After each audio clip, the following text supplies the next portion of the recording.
Le premier intervenant pour le second volet, c'est Guillaume Top du SIAD.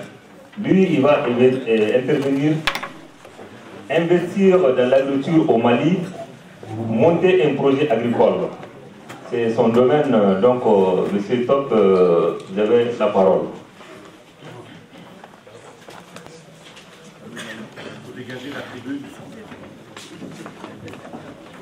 Merci, bonjour. Donc, en effet, Guillaume Top, responsable de programme au SIAD, Service international d'appui au développement, qui est une ONG dont le siège est basé à Montreuil et qui, cette année, intervient dans plusieurs pays d'Afrique subsaharienne, notamment donc, au Mali, j'y reviendrai, au Cameroun, au Burkina Faso, bientôt en Côte d'Ivoire et qui compte sur des partenariats au Sénégal, au Congo et à Madagascar.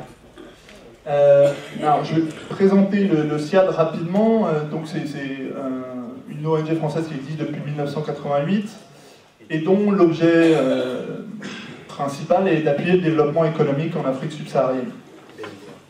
Derrière ça, on intervient de plusieurs manières.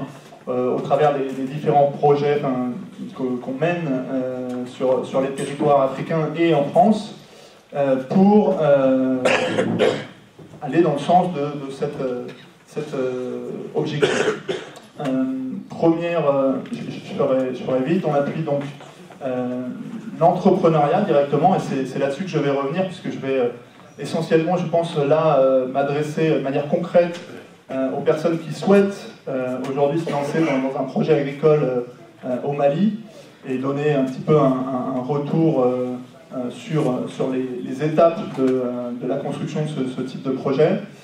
Mais donc on intervient notamment sur cette question d'entrepreneuriat au Cameroun autour d'un projet de pépinière d'entreprise dans le cadre de plusieurs dispositifs en direction de la diaspora. On intervient sur des logiques filières, et j'y reviendrai dans ma conclusion, qui amène à s'interroger sur comment investir en tant qu'entrepreneur aussi. Logique filière au Burkina Faso sur l'oignon et le maraîchage, et sur la filière mangue depuis un an maintenant avec les migrants de Kéniéba. Pour finir, on intervient sur nous un dispositif qui pour nous est test sur l'énergie vecteur de développement économique dans le cadre d'installation de centrales solaires au Burkina Faso, avec pour objet de lier ces centrales solaires à des activités génératrices de revenus dans les villages. Donc, aujourd'hui, on me demande donc de présenter un petit peu ce que peut être le montage d'un projet agricole, et c'est vrai que alors, moi, en tant que responsable du programme d'accompagnement des projets économiques portés par les migrants, les personnes issues de la migration, je reçois à Montreuil, mais notre antenne à Toulouse aussi reçoit toute l'année des personnes issues des diasporas africaines et beaucoup de Maliens, dont la motivation est d'investir sur un projet dans le pays d'origine en général. On n'est pas contre un investissement sur un autre territoire, mais en général on nous parle d'investir dans le pays d'origine. Je dois le dire, une grande partie de ces gens nous sollicitent pour des projets agricoles. Soit que le terreau d'origine est agricole, on est parti notamment du Mali et de la région de Caille après avoir travaillé au champ sur le terrain familial, soit qu'on a une expertise de par sa formation ici sur l'agriculture, et qu'on a identifié une opportunité au Mali au travers d'un certain, j'aime bien lobbying, ou en tout cas d'une certaine information qui est diffusée aujourd'hui sur le fait que investir dans l'agriculture, ça rapporte. Je dois dire que le SIAD souhaite, dans son intervention, présenter les choses telles qu'elles, le plus près de la manière dont elles se présentent sur le terrain, pour que ces personnes puissent tester leur idée avant de se lancer, et donc notamment matérialiser cette idée avant de éventuellement perdre de l'argent, puisque en fait, donc l'idée de départ, c'est que l'agriculture est porteuse, à mon avis, en Afrique de l'Ouest et au Mali, puisqu'on parle du Mali, mais qu'il faut se préparer dans son projet. Et qu'il faut tout un certain nombre d'éléments, réunir un certain nombre d'éléments avant de pouvoir se dire qu'on va pouvoir gagner de l'argent sur son projet. Alors, là, j'ai fait un petit inventaire de ces éléments que je vais vous présenter et sur lesquels on pourra revenir. Mais donc, pour un projet agricole, dans un premier temps, il faut un terrain pour cultiver. Et ça, cette question du terrain, on l'a vu, interroge la question de droit d'usage, droit de propriété. Au Mali, le cadastre n'a pas aujourd'hui, c'est pas introduit dans tout le milieu rural, et aujourd'hui, donc, obtenir un titre foncier sur un terrain agricole, c'est pas forcément possible, voire évident. Et donc, la première question, c'est quel droit d'usage j'ai sur mon terrain, puisqu'on a vu des entrepreneurs qui, j'en connais tout récemment, et même je crois qu'il y en a dans la salle, qui ont eu à négocier ces questions de terrain avec la famille, avec le village, avant de pouvoir véritablement s'assurer que s'ils cultivaient, les revenus de leur activité leur reviendraient. Deuxième question primordiale quand on monte un projet agricole, c'est la question du marché. Il faut un marché accessible. Là aussi, j'ai le cas d'un entrepreneur qui a investi. Alors, lui, il était sur une île au milieu du fleuve Sénégal, et il n'avait pas suffisamment questionné les moyens d'apporter sa production jusqu'au marché. Donc s'acheter une barge et ensuite trouver un véhicule qui accepte de prendre ses marchandises cacaille. Ça peut coûter cher et on peut perdre beaucoup de sa production à attendre l'hypothétique voiture sur le bord de la piste. Donc être sûr que ce qu'on va produire, on va pouvoir le vendre. C'est le deuxième point. Et troisième point, c'est la question de l'eau. Et là, on aura fait le tour à mon avis, du trident le plus important quand on veut s'investir dans un projet, sur lequel il nous faut donc un terrain, un marché et de l'eau. Si je m'en réfère à une étude qui avait fait, aux données que peut donner une ONG comme le PSO sur ces questions d'eau, on dit que pour faire du maraîchage, par exemple, il faut une source d'eau qui permette d'obtenir donc 60 à 80 mètres cubes d'eau pour arroser 1 hectare chaque jour. Donc il nous faut avoir accès à cette ressource d'eau. Alors quand on est à côté d'un fleuve, ça pose pas de problème. Quand on est plus éloigné et qu'il y a une mare, il faut s'interroger sur les risques d'assèchement de la mare. Et quand on travaille sur des puits ou des forages, là on a d'autres problèmes.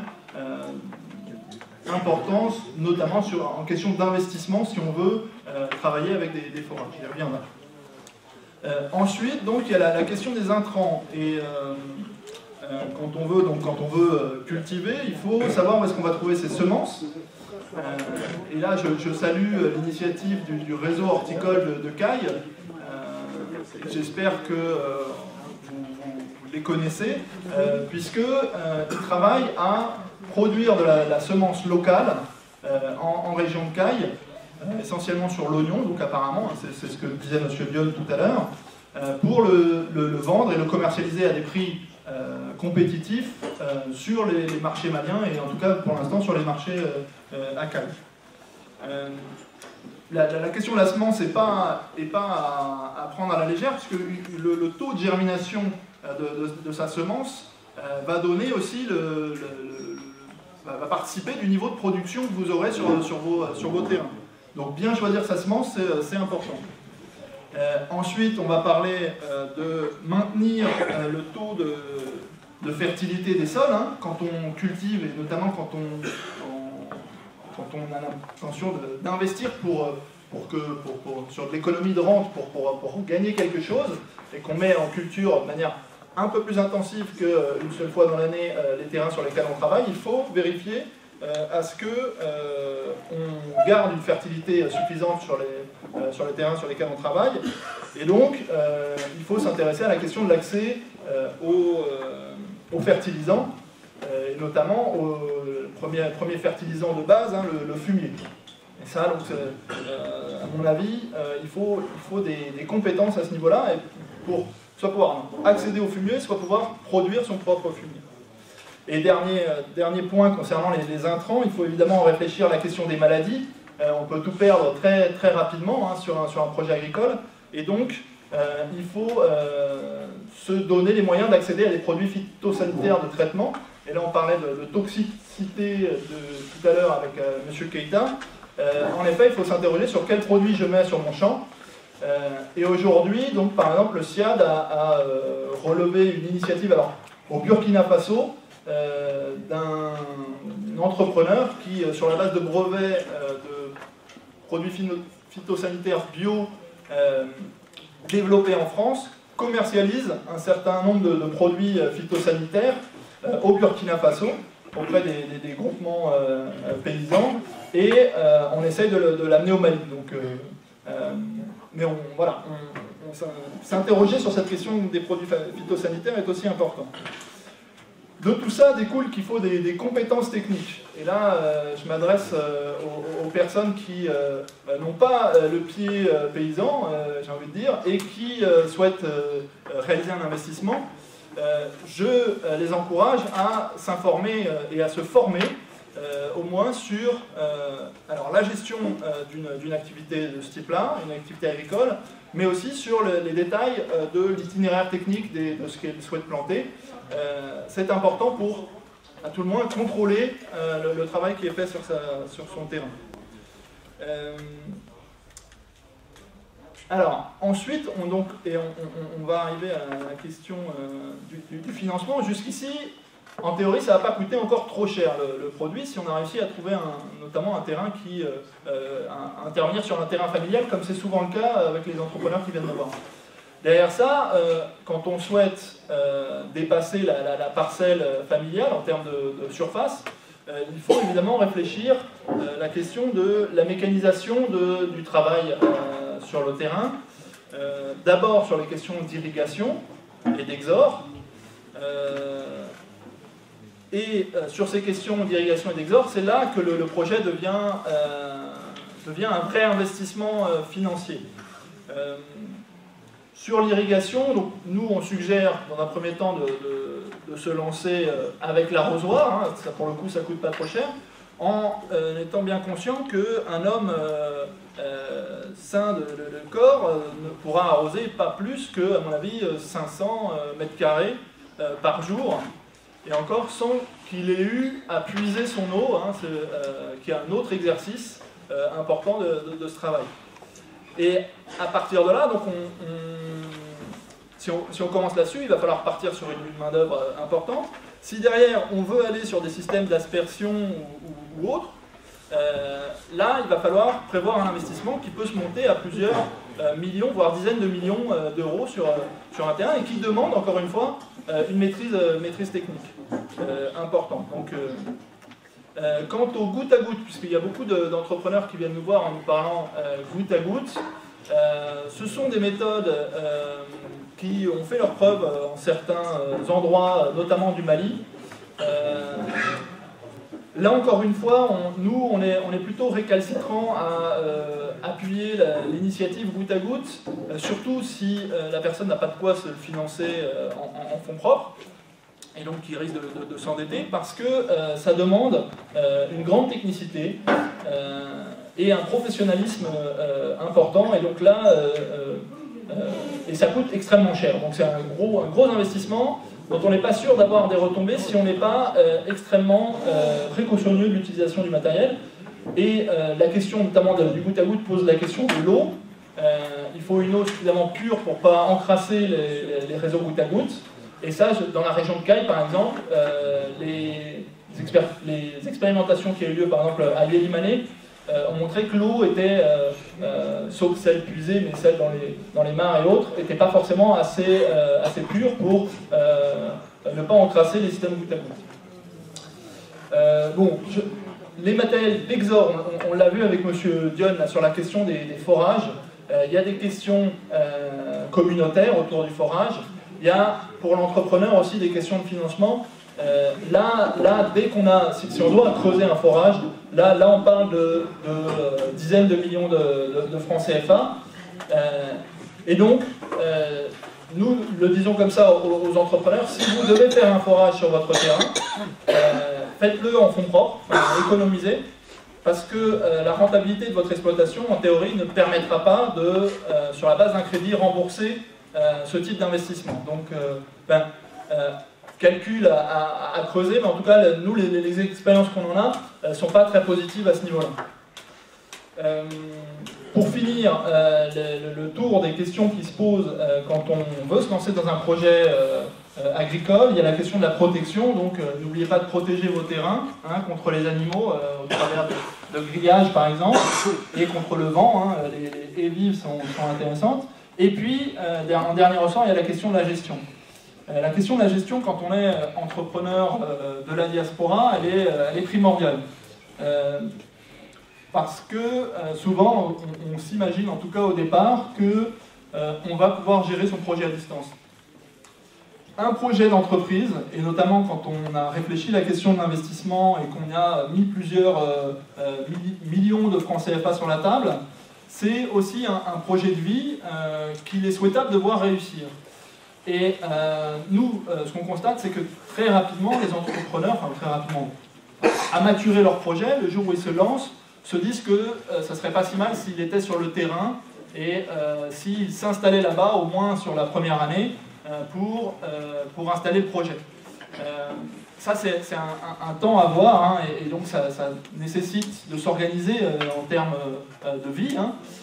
C'est aussi après donc instaurer, si on souhaite rester dans une approche d'investissement à distance, en restant en France, mettre en place un système de gestion sur les personnes, et être en totale confiance sur les personnes qu'on installe sur l'exploitation qu'on développe et qu'on finance. Et ça, il y a différents process entre personnes qui peuvent s'instaurer. Nous, on est très vigilants à ce que il y ait l'entrepreneur, il y ait cette confiance avec la personne locale et il y ait un droit de regard sur l'exploitation régulier. Ça peut se faire au travers de photos. L'appareil photo qu'on donne à son gestionnaire de terrain est une bonne arme pour se rendre compte du travail qui a été fait sur le terrain. Ça peut être le téléphone, ça peut être... Alors les mails c'est plus compliqué, avec l'état des dépenses et des recettes. Ça peut être aussi avoir un compte en banque pour pouvoir éventuellement regarder depuis la France sur le compte les mouvements. Parce que voilà, on n'est jamais à l'abri de quelqu'un qui voudrait partir avec l'argent. Donc une fois qu'on s'est interrogé sur toutes ces questions-là qui sont nombreuses, donc un projet, ça prend du temps. Nous, ce qu'on constate, c'est que quelqu'un qui veut investir au Mali, quelles que soient les filières ou les secteurs, va prendre du temps à le réfléchir. Et aujourd'hui, on a des gens qui, pour les plus dégourdis, vont prendre 3 ou 4 mois, et pour ceux qui partent de plus loin et qui ont besoin de plus réfléchir le projet, on a des gens qui passent 2-3 ans à réfléchir leur projet auprès du CIAD. Dernier point, on arrive à la question du financement. Le CIAD intervient, lui, aujourd'hui sur 2 dispositifs d'appui à la création d'entreprises dans les cercles 1 de Yélimane et 2 de Kéniéba, dans le cadre des coopérations décentralisées qui sont construites entre Montreuil et Yélimane et le Pas-de-Calais et Kéniéba. Et ça en partenariat avec les associations de migrants ADECIF et ARCKF. Et dans le cadre de ces 2 dispositifs qui visent depuis 2 ans maintenant avec Yélimane et 1 an avec Kéniéba à identifier et former 10 entrepreneurs en France et 10 entrepreneurs au Mali, beaucoup sont dans des secteurs agricoles. On met en place donc des relations avec les institutions financières à Yélimane et à Kéniéba, donc beaucoup à Caille, pour qu'ils prennent le relais de notre travail d'accompagnement et financent les projets. Donc aujourd'hui, je vois que M. Kouma arrive en retard, mais par exemple, on travaille avec la BNDA en partenariat, on travaille avec des institutions de microfinance aussi, pour pouvoir répondre en termes de niveau d'investissement à des financements de taille adaptée. Donc avec les banques de la place, la BNDA par exemple, et avec les institutions de microfinance. Aujourd'hui, tout le travail consiste à construire la confiance avec ces institutions financières, mais je pense que demain, elles financeront... on a déjà financé un certain nombre de projets, on souhaite que ça continue, et on pense qu'on est sur la bonne voie de ce côté-là. Donc nous, notre registre, c'est d'aller vers les institutions financières locales, mais ce qui implique un crédit, et donc un remboursement de crédit, et donc là, on est bien dans la gestion d'un projet d'entreprise qui doit être rentable, et donc qui doit sécuriser tous les éléments dont je viens de parler précédemment. Pour finir et pour conclure, je vous disais qu'on travaillait aussi la logique filière, et ça, on écoute aussi pas mal ce que fait le GRDR sur la région de Caille. Et cette logique filière, je pense, doit amener les entrepreneurs qui sont dans la salle à s'interroger sur ces questions, sur ces logiques de filière. C'est-à-dire qu'aujourd'hui, vous avez des agriculteurs au Mali. Peut-être que demain vous voulez devenir agriculteur, c'est une chose, mais peut-être que vous pouvez aussi vous interroger sur de quoi ont besoin ces agriculteurs et de comment est-ce que moi je peux me placer dans la filière pour gagner ma croûte et rendre le travail de ces agriculteurs plus facile. Je pense notamment, on a parlé d'irrigation et de système d'exor, qu'une entreprise, et notamment à Yélimane, qui commercialiserait du matériel d'irrigation et qui ferait de la maintenance, serait évidemment la bienvenue.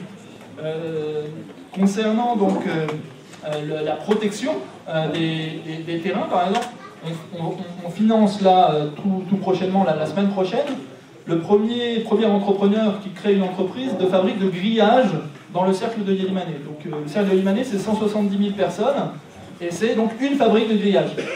Il y a peut-être de la place pour d'autres fabriques de grillage, et c'est pas un investissement tellement important que ça à ce niveau-là. On parlait d'accès au marché.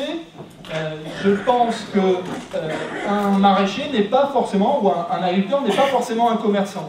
Et donc, croire qu'on peut tout faire et aller nous-mêmes vendre sur le marché quand on est porteur d'un projet agricole, c'est peut-être se tromper. Il peut être plus intéressant de vendre en bord champ à des commerçants que d'aller soi-même vendre sur le marché, puisque ça implique des coûts, il faut le transporter, il faut du personnel pour le vendre, pour le stocker, il faut payer les coûts de stockage. Et donc là aussi, vous qui souhaitez investir, voyez voir comment est-ce que vous pouvez vous positionner sur le stockage, par exemple. Il y a des besoins à ce niveau-là dans les cercles, notamment de la région de Caille, et sur le transport et la commercialisation, devenir commerçant de fruits et légumes sur les marchés ou dans la sous-région. Là aussi, je pense qu'on peut gagner sa vie. Je m'arrêterai là, puisque j'ai largement dépassé, j'imagine. Enfin, largement, j'espère pas. Voilà, et je laisse la parole à d'autres. Le sujet était bien intéressant, mais c'est le facteur temps qui est là aussi, quoi. Et prochaine fois, si vous nous donnez la troisième émission, on va prendre beaucoup plus de temps pour ces débats intéressants. J'ai oublié de souligner quelque chose, notre collègue Koulibaly Hussein, il est rentré pour la région de famille, donc c'est camarade vraiment qui la remplace tout à l'heure pour la modération. Et on a notre camarade, notre partenaire qui est rentré aussi, M. Kouma, la BNDA, il vient de rentrer, il est rentré de la salle tout à l'heure, donc il était un peu en retard. Tout à l'heure, c'est M. Sébastien Lebert, qui est le directeur commercial de Planète Garantie, qui va parler micro-assurance récolte, outils de développement agricole au Mali. Donc c'est un thème qui est là, que au moins Sébastien Lebert va nous parler micro assurance que nous peut-être qu'on comprend rien de là, il va nous expliquer pourquoi il est là. Merci. Merci beaucoup. Alors effectivement, pourquoi parler d'assurance alors qu'on est sur une table ronde sur le financement? Je vais essayer de faire le lien entre les deux. Bon, excusez, chaque intervenant a un quart d'heure, donc vu le temps imparti, peut-être il va s'efforcer à avoir ce temps imparti. Les partenaires de l'INACIM sont aussi les CIAD, les GRDR, Planète Garantie et Diaspora Plateforme. On est avec nos partenaires. Donc dès le bonjour, j'ai été trop long. Excusez-moi, bonjour, je vais faire très rapide. C'est plus qu'une formation. Planète Garantie, on est un cabinet de courtage en micro-assurance. On est installé en Afrique de l'Ouest, au Sénégal, au Mali, au Burkina Faso, au Bénin et en Côte d'Ivoire. Notre métier, c'est de créer des solutions d'assurance pour les populations qui n'ont pas sur le marché de solutions qui leur sont adaptées. Et donc notre zone, c'est l'Afrique de l'Ouest.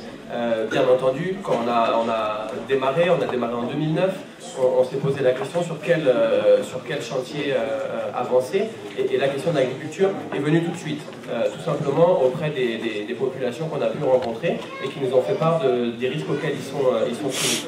Donc peut-être très rapidement, juste préciser qu'en 2014, Planète Garantie, c'est 200 000 personnes à peu près qui sont assurées sur ces 5 pays, et que sur ces 200 000 assurés, on va avoir 30 000 personnes cette année couvertes pour le risque agricole. Donc qu'est-ce que le risque agricole et en quoi ce risque grève les possibilités d'investissement à tous les niveaux, au niveau du producteur, au niveau de sa banque, au niveau de son distributeur d'intrants, quel va être l'élément majeur qui peut effectivement freiner la production et donc mettre le producteur en incapacité de rembourser ses investissements.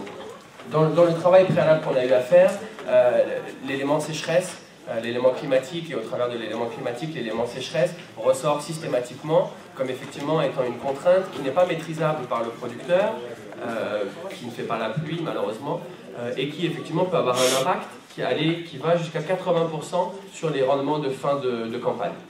Je parle ici principalement des producteurs qui font des céréales, des producteurs qui font du coton. Donc qu'est-ce qui se passe en cas de manque de pluie, en cas de sécheresse? On va avoir une baisse de la production. Cette baisse de la production va bien évidemment nous provoquer une baisse de nos revenus et nous mettre en difficulté pour rembourser nos investissements. Qu'est-ce qui va s'en suivre? C'est l'année suivante, on va non pas partir d'une situation à zéro, on va partir d'une situation négative d'endettement avant le démarrage de l'activité agricole, qui donc va freiner nos capacités d'investissement et va freiner nos efforts dans le champ et au final va encore freiner nos revenus. Donc c'est une vraie spirale négative qu'on peut appeler trappe à pauvreté pour les producteurs, qui va s'agir d'adresser avec un produit d'assurance récolte. Comment ça fonctionne? Très simplement pour le producteur. Le producteur aujourd'hui, on l'a compris, c'est un micro-entrepreneur. Il va falloir qu'il trouve ses financements pour pouvoir investir dans son champ. Auprès de qui il investit? Il investit auprès d'institutions de microfinance, il investit s'il a de la chance auprès de banques commerciales. Voilà, il investit aussi au travers des distributeurs d'intrants qui pour nombreux d'entre eux, fournissent les intrants à crédit. Donc cette fois, c'est du crédit en nature, mais à la fin de la campagne, il va bien falloir revenir rembourser son distributeur d'intrants. Pareil au niveau des coopératives, où il y a une organisation commune qui est mise en place, il y a un achat collectif des intrants qui va, en fin de campagne, être déduit de votre production. Et enfin, les agribusiness qui de façon très dynamique vont aussi vouloir permettre à leurs fournisseurs d'investir, donc vont leur fournir leurs intrants et en fin de campagne vont déduire ces intrants des paiements qu'ils vont leur faire. Donc nous, on a réfléchi à mettre en place un mécanisme d'assurance autour de ces acteurs-là, qui sont les acteurs clés pour le producteur, qui, et on ne va pas faire un débat là-dessus, n'a pas une grande confiance dans les compagnies d'assurance, n'a pas une grande connaissance dans les compagnies d'assurance, car elles-mêmes n'ont pas fait l'effort d'aller en milieu rural, elles n'ont pas fait l'effort jusqu'à aujourd'hui de développer des produits vraiment simples et adaptés pour le monde rural. Donc dans notre mécanisme, la prime d'assurance, elle va être inclue dans le prix de l'agrégateur, c'est-à-dire elle va être inclue dans le crédit, elle va être inclue dans le prix du sac d'intrants, elle va être inclue dans le financement de la coopérative. C'est donc cet agrégateur, cette coopérative, cette banque qui, elle, va payer la prime à l'assurance. L'assurance va tourner, va effectivement suivre la campagne, calculer les indemnisations et reverser ces indemnisations de nouveau à l'agrégateur, à la banque, à l'institution de microfinance, qui elle va pouvoir indemniser s'il y a lieu le producteur en fin de campagne. Donc l'avantage de ce schéma, c'est d'intégrer l'assurance au sein du paysage de l'agriculteur et donc de ne pas créer un coût supplémentaire d'aller en ville prendre son assurance, par exemple. Voilà, donc c'est vraiment un mécanisme internalisé. Maintenant, par rapport à ma situation de sécheresse que j'évoquais tout à l'heure, qu'est-ce que cette assurance va permettre en assurant le coût de l'investissement. Donc là, ce n'est pas l'investissement matériel hein, dont Guillaume nous parlait tout à l'heure en début de présentation, c'est beaucoup plus les intrants, c'est beaucoup plus l'investissement annuel dans le champ. En cas de mauvaise récolte, c'est l'assurance qui va prendre en charge le remboursement de cet investissement et donc permettre aux producteurs de repartir sur une situation de non-endettement. Et effectivement de pouvoir honorer ses engagements et de pouvoir avoir un levier d'investissement sur l'année suivante. On parle de situation de sécheresse, donc de situation négative. Bien sûr, il y a aussi les années bonnes en termes de pluie, ce qui n'a pas l'air d'être le cas d'ailleurs cette année, mais qui était à peu près le cas l'année dernière. Cette fois, on va avoir l'assurance qui va être un levier effectivement de croissance pour le producteur. Pourquoi ? Parce que là où aujourd'hui un producteur a les moyens, parce que sa banque lui donne, ou a le courage d'acheter 4-5 sacs, avec un mécanisme qui sécurise ces sacs, il va pouvoir acheter 5 sacs, 6 sacs, 7 sacs, et donc améliorer les rendements de son champ et trouver un levier de développement pour son activité. Donc j'espère que j'ai été vraiment clair là-dessus. Nous, on a conçu l'assurance comme un levier de développement, de croissance économique pour le producteur. Pour inciter les banques à prêter plus à plus de monde, pour inciter le producteur à investir plus dans son champ, pour inciter nos amis, les agribusiness ou les coopératives, à sécuriser la situation de leurs membres ou de leurs fournisseurs. Bien sûr, ce n'est pas évident de mettre en place une telle assurance dans un contexte où les producteurs ils sont éparses, ils ne sont pas sur des zones petites, forcément très accessibles, et ils sont caractérisés au Mali par des tailles d'exploitation assez petites. On a, sur nos premières années d'expérience, une moyenne autour de 1,5 hectare cultivés par producteur. Donc vous comprenez qu'avec une surface de champ de 1,5 hectare, ce n'est pas évident de motiver une assurance à aller constater des sinistres, à payer un déplacement, à envoyer un expert dans le champ pour pouvoir exactement adresser la situation du producteur. Donc ce que nous avons imaginé, c'est effectivement de passer par une assurance indicielle. On va essayer de comprendre quels sont les facteurs de maximisation des rendements et on va baser l'assurance sur ces facteurs-là.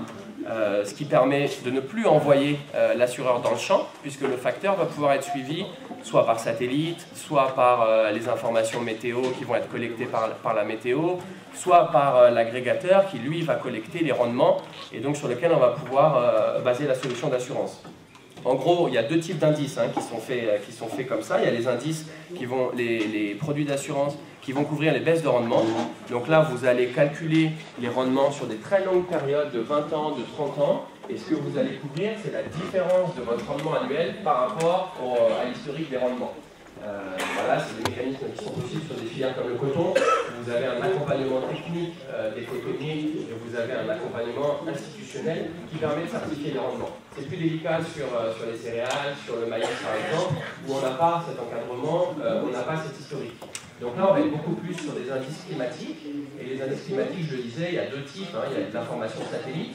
Aujourd'hui, il y a les satellites qui passent leur temps à faire le tour de la Terre, donc ça prend des photos. Et avec des photos satellites, on est capable de comprendre quelle quantité d'eau est présente dans le sol. C'est-à-dire qu'on va transformer la photo, votre champ il va être vert, on va transformer ce vert en quantité d'eau dans le sol, et on va pouvoir assurer la bonne quantité d'eau dans le sol. S'il n'y a pas assez d'eau, l'assurance va intervenir. Voilà. Enfin, les stations météo, on est en partenariat, je tiens vraiment à le dire, avec la météo du Mali depuis le début du programme, avec comme difficulté pour utiliser l'information météo, le fait que le réseau de stations météo n'est pas très dense, et donc comme on a une grande variabilité de pluie, même d'un village à l'autre, on ne va pas pouvoir couvrir tous les producteurs d'une même région avec une station météo. Donc c'est pour ça qu'aujourd'hui, si on vérifie nos indices avec la météo, on utilise beaucoup plus le satellite, qui a l'avantage d'être gratuit, puisqu'on ne le sait pas, mais on peut avoir accès aux images satellites avec un certain retard, 10 jours après la prise de la photo, de façon gratuite. Donc c'est vraiment une situation intéressante qui permet de couvrir l'ensemble d'un territoire comme celui du Mali à moindre frais. À moindre frais, pourquoi? Pour garder une prime d'assurance accessible pour le producteur. Une fois que vous êtes sur ces technologies-là, après on est un petit peu dans une approche projet classique, on a 4 composantes clés qu'il va falloir investir pour mettre en place un projet d'assurance. C'est de l'expertise. Bien sûr, il faut des gens qui sachent lire les informations satellites, il faut des gens qui puissent connaître l'agriculture malienne suffisamment bien pour calculer les besoins en eau des producteurs assurés et donc mettre des produits qui sont des produits adaptés aux producteurs et ne pas renouveler les erreurs de l'assurance, à savoir mettre des produits plutôt génériques à disposition de tout un pays sans tellement se soucier du fait que ces produits ne sont pas adaptés. La deuxième composante, c'est la formation, la sensibilisation. Et on l'a dit aussi tout à l'heure, bien évidemment, il faut être en maîtrise du produit qu'on achète. Donc c'est d'ailleurs de la protection des consommateurs. Et pour faire ça, je vous disais, il n'y a pas une très bonne presse ni une très bonne connaissance de l'assurance en milieu rural. Donc il faut prendre vraiment le temps d'expliquer, de former les gens en gestion du risque. Derrière, il faut distribuer cette assurance. Donc là, j'ai parlé tout à l'heure des agrégateurs, et c'est vraiment un travail qui est fait par nos partenaires financiers, par nos partenaires coopératifs ou distributeurs d'intrants. Et enfin, il faut faire de la promotion, du marketing. Et pour ça, on utilise beaucoup les radios rurales. On utilise beaucoup aussi les animations villageoises, type pièces de théâtre, soirées d'animation autour des questions de l'assurance. Et avec ces 4 composantes, on arrive effectivement à faire passer un message et effectivement à développer une confiance autour de l'assurance. Donc notre projet, c'est un projet qui est sous-régional, qui s'étend, comme je vous le disais, sur 5 pays. Mais j'ai la chance aujourd'hui que le Mali, c'est vraiment notre pays phare, dans le sens où c'est là où nous avons aujourd'hui le plus grand nombre d'assurés. On a démarré en 2009 avec peut-être 250 assurés. Et on est cette année, en 2014, autour de 18 000 assurés. Donc on a déjà franchi ce pas et on attend effectivement les années suivantes pour développer cet outil à vraiment plus grande échelle et sécuriser bien au-delà de 17 000 producteurs. On a les capacités techniques, c'est-à-dire que nos produits couvrent aujourd'hui 6 000 villages du Mali, dans les régions de Kay, de Koulikoro, de Ségou et de Sikasso. Voilà, nos clients aujourd'hui sont principalement à Sikasso, ce sont des producteurs de maïs, mais demain ils peuvent tout à fait être à Kay, à Koulikoro ou à Ségou. Qu'est-ce qu'on va... Donc, Monsieur Comé me recommandait de faire des recommandations. Donc j'ai essayé effectivement de me demander qu'est-ce que je pourrais recommander pour faciliter le développement de cette assurance récolte. Le premier point, c'est de ne pas oublier l'État. Effectivement, on est dans un domaine où l'État a un rôle à jouer dans le développement du secteur de l'assurance pour les populations qui aujourd'hui en sont exclues. Donc quand on pense à l'État, on pense tout de suite au cadre réglementaire. Et là, il se trouve que sur le cas du Mali, la question est déjà adressée. Le Mali fait partie de la zone CIMA en ce qui concerne l'assurance. La zone CIMA a validé cette méthodologie de micro-assurance récolte gérée par de l'information indicielle, donc satellite. Donc le cadre réglementaire est favorable. Vous avez au Mali une direction des assurances qui, bien sûr, va valider chaque produit que des compagnies comme la mienne vont mettre sur le marché. Toujours dans un souci de protection du consommateur, on ne va pas me laisser, et c'est très bien, vendre un produit qui ne serait pas honnête pour mon client. Donc ça, c'est le cadre réglementaire, c'est plutôt favorable au Mali. Il y a même une volonté politique du ministère des Finances, du ministère de l'Agriculture, de promouvoir les innovations financières comme la micro-assurance. Donc on est vraiment dans un environnement favorable. Maintenant, il y a la promotion. Je disais que depuis 2009, on arpente un petit peu les villages avec les équipes pour expliquer ce qu'est l'assurance, pour quelque part créer une confiance envers l'assurance. Ce n'est pas tout à fait notre métier. Donc on arrive à avoir des financements pour faire ça, on arrive à trouver des bailleurs qui effectivement sont intéressés à développer les compétences du milieu rural. Donc on le fait, mais on le fait pas suffisamment largement. C'est-à-dire que ce n'est pas Planète Garantie qui pourra expliquer à tout le Mali ce qu'est l'assurance. Et Planète Garantie, on est nous-mêmes des vendeurs d'assurance. Donc c'est pas toujours le vendeur qui est le mieux placé pour vous expliquer que le produit c'est super. Donc il y a un petit peu cette antinomie-là qui fait que vraiment on attend l'État sur les questions de formation, sur les questions de sensibilisation à l'assurance. Le troisième élément sur lequel on pense bien sûr à développer des partenariats avec l'État, c'est les incitations financières. Je vais vous parler de produits d'assurance, j'ai oublié de dire le prix d'ailleurs, peut-être que ça viendra dans les questions, mais pour un investissement type crédit, microfinance de 100 000 francs CFA, on va avoir un prix de l'assurance à 8 000 francs CFA. Donc c'est 8% du montant investi, ce qui est très cher pour le producteur concerné, qui n'est pas cher au regard de son risque, puisqu'on a bien parlé du risque sécheresse. Il faut savoir que dans les zones que j'ai citées, on parle d'une sécheresse tous les 6 à 7 ans, donc on est sur un risque beaucoup plus autour de 19-20% que les 10% que le mécanisme d'assurance permet de faire payer. Mais ça reste trop cher. Et en plus, c'est vendu au moment où le producteur n'a pas d'argent, puisque c'est vendu au début de campagne agricole, au moment où le producteur s'endette lui-même, prend des crédits. Donc c'est pas le moment où lui il a envie de sortir 8 000 francs CFA pour sécuriser son champ. Donc il y a clairement des incentives à faire de la part de l'État. Il faut savoir que nos clients ils payent 20% de taxes sur nos produits d'assurance, sachant qu'on est donc en partenariat avec le ministère de l'Agriculture, en partenariat avec le ministère des Finances. Donc on fait du lobbying pour avoir des baisses de taxes et effectivement pouvoir déclarer ces produits hors taxe. C'est un premier pas. Un deuxième pas, ça va être de tout simplement subventionner les primes. Et là, on a un exemple dans la sous-région, c'est le Sénégal. Peut-être que vous savez aujourd'hui qu'au Sénégal, toutes les primes d'assurance agricole sont financées à 50% par l'État sénégalais. Ça veut dire que je suis producteur, je paye 200 de primes, j'ai 200 qui sont payés par l'État.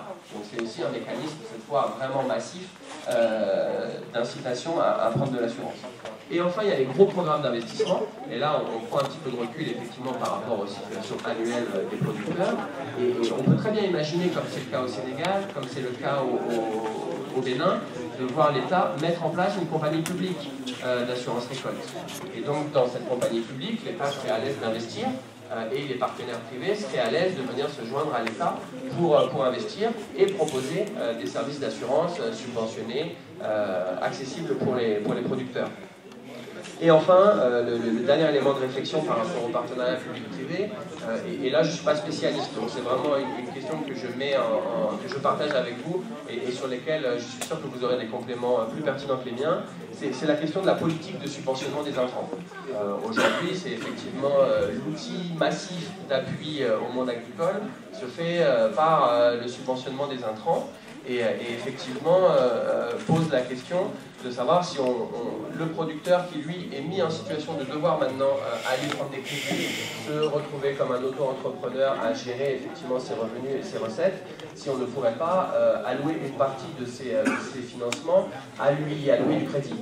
Avec des partenaires bien reconnus au niveau du Mali, on peut tout à fait imaginer des mécanismes de financement public pour des producteurs privés au Mali.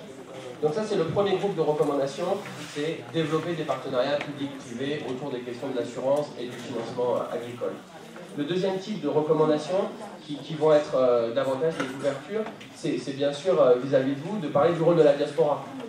Qu'est-ce que la diaspora peut faire sur ces questions d'assurance agricole, sachant que vous avez tous des membres de la famille ou de vos communautés qui sont producteurs, que vous devez d'une façon ou d'une autre les appuyer dans cette activité agricole déjà. Donc effectivement, comment l'assurance pourrait transformer cet appui que vous faites à vos communautés. Donc on pense tout de suite assurance, risque, situation de catastrophe. Peut-être que vous avez des coups de fil, les années où effectivement les conditions sont mauvaises, les récoltes ne sont pas au rendez-vous, les familles, les communautés ont peut-être besoin de vous pour rembourser leurs crédits. Donc là, on pourrait imaginer tout à fait que la diaspora fasse accéder sa communauté à l'assurance et donc anticipe ces situations de crise. La question des sensibilisations aux communautés, de la formation sur l'assurance, bien sûr, peut être adressée par la diaspora, notamment dans le cadre de ces forums et des restitutions que vous ne manquez pas de faire au Mali. Et enfin, le dernier point, Et on a des investisseurs, on a des banques et des institutions de microfinance qui sont avec nous. Donc, est-ce que l'épargne des Maliens de France ne pourrait pas se transformer en investissement, en crédit de campagne pour les Maliens du Mali? Et ça, c'est vraiment une idée, je pense, qui a été travaillée par beaucoup de monde. Je dis bien l'épargne, c'est-à-dire comment on pourrait mettre en place des mécanismes qui permettent aux Maliens de France d'épargner, donc de mettre leur argent à profit pour plus tard, tout en utilisant cet argent pour dynamiser l'agriculture au Mali.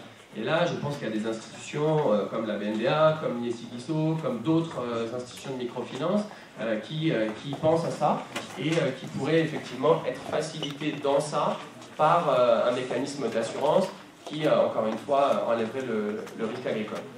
Voilà, j'espère avoir été suffisamment court et un petit peu clair, et je vous remercie de votre attention. Sébastien, il n'est pas facile de tenir le temps de 15 minutes parce que lui, le débat, c'est tellement intéressant que, bon, on dépasse sans le savoir. C'est très intéressant quand même. Vous avez écouté nos partenaires, ils sont en train d'expliquer des choses que nous, on ne maîtrise pas. Mais ça, c'est notre rôle aussi de le faire bénir pour expliquer des situations que nous ne maîtrisons pas. Ça, c'est notre rôle, le rôle de l'INAGRI. Donc, l'intervenante qui est là, qui est notre sœur Asseta Diakité, elle est ingénieure en agro-business. Elle va intervenir sur les diagnostics du secteur de l'agro-business du Mali. Quel rôle pour la diaspora? C'est là qu'elle va parler et elle, quand même, elle va nous dire qu'elle va faire les 15 minutes et un peu moins. Merci. C'est une femme, attention. Bonjour la salle, je pense que je ne vais pas être très longue parce qu'au niveau des constats, il y a pas mal de choses qui ont été dites ce matin par les intervenants. Donc moi c'est Diakité Aïsseta.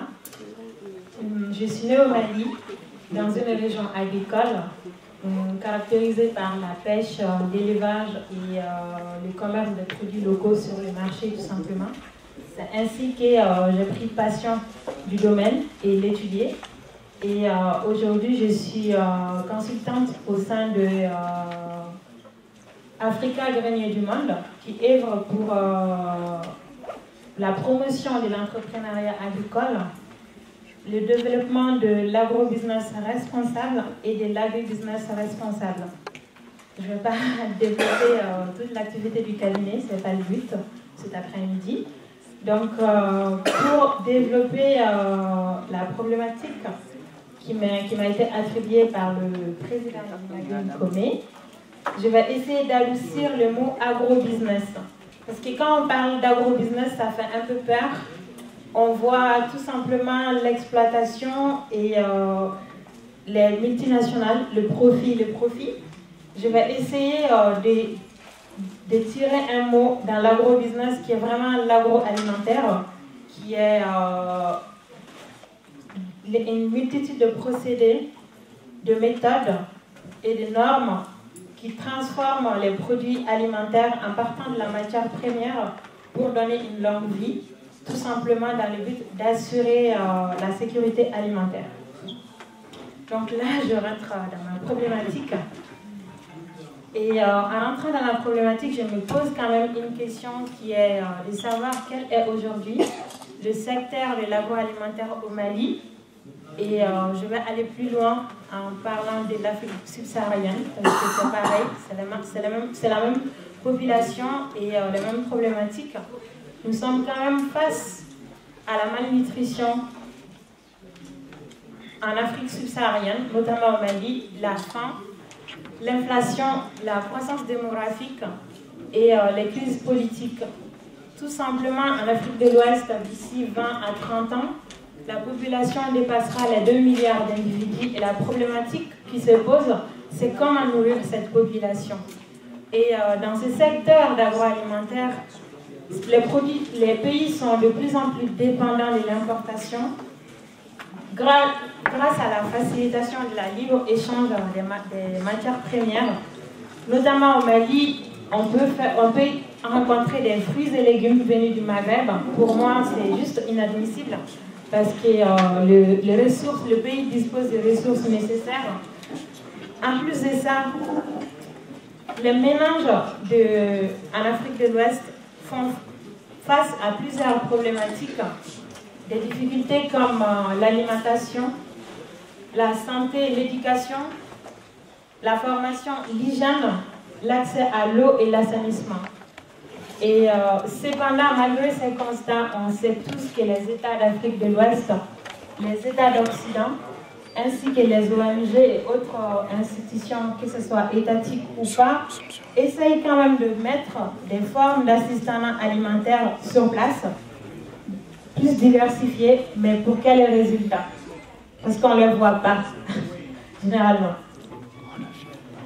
Parce que les pays souffrent toujours d'une crise alimentaire et de plus en plus continuelle. Donc là, je m'en vais vous évoquer les ressources dont le Mali dispose en termes de secteur agroalimentaire qui est destiné à son agri-business, tout simplement. Au Mali, on peut caractériser le secteur de l'agroalimentaire par juste quelques pôles d'activité qui sont très peu, qui sont notamment la pêche, la foresterie, les oléagineux qui sont tout ce qui est arachide, les sésames, les karité, huile de coton, les céréales, riz, maïs, soja, et une partie horticulture qui est les mangues, les pommes de terre, échalotes, etc., etc. Après, il y a toute une partie bétail et produits associés qui sont les bovins, les cuirs. Je m'arrête là. Une partie aussi, tout ce qui est intrants agricoles, les semences et les engrais. Juste un rappel, dans ce secteur, les bovins représentent le 3e produit d'exportation après l'or et le coton au Mali. Et ce matin, le représentant du gouvernement, entre guillemets, du Mali, qui travaille au consulat, nous a rappelé que l'agriculture représente 44% du produit intérieur brut du Mali. Donc là, je vais rentrer dans les diagnostics, notamment internes et externes du secteur du Mali, en relevant les forces de l'agroalimentaire face aux faiblesses, pour finir, pour évoquer la partie externe qui est les opportunités face aux menaces. En termes de force, nous avons quand même des matières premières de très très bonne qualité, je le souligne. En termes de faiblesse, on n'arrive pas à exploiter ces matières premières. L'année dernière, j'ai échangé avec le représentant de la Chambre de l'agriculture du Mali, qui m'a souligné que sur 100% des recettes agricoles du Mali, plus de 80% sont destinés à des déchets. On ne sait pas quoi en faire. Les produits pourrissent sur les marchés, tout simplement. Ou les mangues pourrissent sur l'arbre. En termes de force, on a quand même une main-d'œuvre dynamique et très jeune. Comme faiblesse, elle n'est pas compétente. On a un gros problème de formation. Au Mali, on n'a qu'une école qui forme les agronomes et pas du tout les ingénieurs spécialisés dans tout ce qui est transformation des produits agroalimentaires. On a aussi des terres vastes et très fertiles, notamment l'Office du Niger au Mali et d'autres régions très agricoles. Et en termes de faiblesse, en face, l'agriculture est toujours vivrière. Le paysan cultive juste pour sa production, pour sa consommation familiale et aller vendre une partie sur le marché sans tenir compte des risques qui sont toujours naturels, sécheresse, inondation, etc.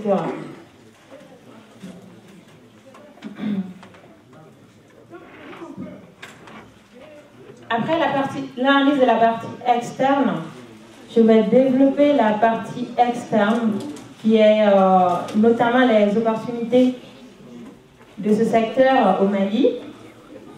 Et quand on parle d'opportunités, il ne faut jamais oublier les menaces pour essayer d'aller plus loin. L'opportunité principale aujourd'hui, c'est vraiment la diaspora malienne qui est là. On est acteur, on doit être acteur du développement pour ce secteur qui est juste indispensable pour assurer la croissance économique du pays et assurer une sécurité alimentaire. En même temps, l'opportunité du développement de ce secteur pourrait favoriser tout simplement l'autosuffisance alimentaire du pays, ainsi réduire la pauvreté et la faim.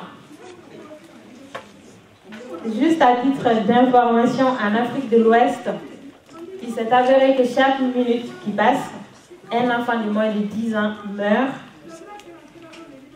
Tout simplement, il est sous-alimenté. Et actuellement, les études ne sont pas faites, mais je m'aligne sur ma pensée. C'est que beaucoup d'adultes d'Afrique de l'Ouest meurent actuellement aujourd'hui sous forme de cancer. Tout simplement, c'est dû à la mauvaise alimentation. Et en termes d'opportunités, toujours, le développement de ce secteur pourrait créer de l'emploi et toujours lutter contre la pauvreté. Et on pourrait aussi développer toute la partie développement du commerce local, national et avec une vision, pourquoi pas, internationale. En termes de menaces, que je vais développer, c'est vraiment les facteurs de risque. Les facteurs de risque, on en a plusieurs en Afrique de l'Ouest, que ce soit les risques politiques, les risques liés aux facteurs clés de développement, que ce soit socio-économique ou environnemental. Et enfin, ça sera quand même notre croissance démographique.